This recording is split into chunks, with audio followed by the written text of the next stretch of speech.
La visite du pape François à Kinshasa, en République démocratique du Congo, du 31 janvier au 3 février 2023, à l'invitation du président de la République Félix-Antoine Tshisekedi Tshilombo, aura été un franc succès à plus d'un titre, notamment sur le plan organisationnel. Arrivé à l'aéroport international d'Ondjili où il a été salué par le Premier ministre Jean-Michel Sama Lukonde, le souverain pontife s'est rendu au Palais de la Nation après avoir béni et communié avec les Kinoises et Kinois, mobilisés spontanément et massés le long de principales artères sur tout le parcours du cortège papal.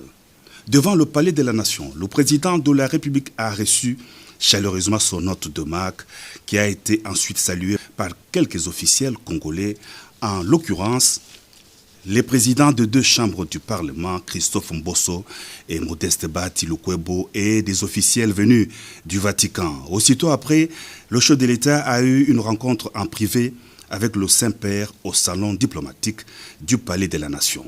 Les deux hautes personnalités se sont ensuite adressées à la communauté congolaise à partir de la tribune d'honneur érigée dans le jardin du palais.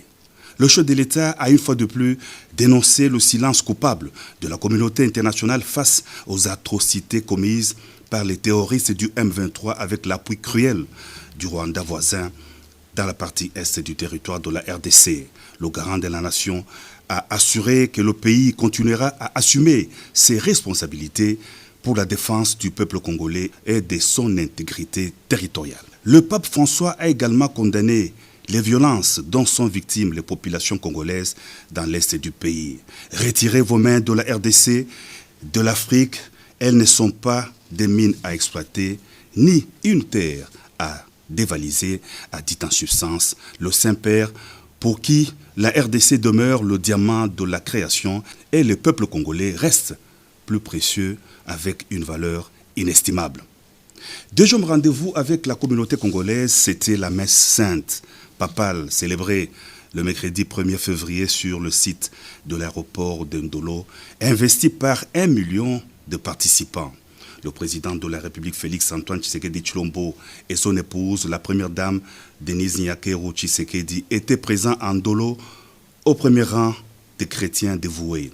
L'homélie du pape a été concentrée sur le message de l'évangile prônant la paix et le pardon entre les hommes, les frères, les nations et les peuples. Prêchant la réconciliation, le Saint-Père a invité les Congolais à être tous des hommes de paix. Tout est bien qui finit bien, dit-on. Le pape François a quitté le sol de Kinshasa, la capitale, au terme d'un séjour de 4 jours, au cours duquel il a répondu à tous les rendez-vous de l'agenda papal. Le président de la République Félix-Antoine Tshisekedi Tshilombo était le matin à l'aéroport international d'Ondjili. Le vendredi 3 février, le chef de l'État et le pape ont eu un aparté de quelques minutes au salon d'honneur présidentiel avant de se diriger au pied de l'Airbus de l'ITA Airways immobilisé sur la piste. Le souverain pontife a pris place à bord de l'avion à destination de Djouba, au Soudan du Sud.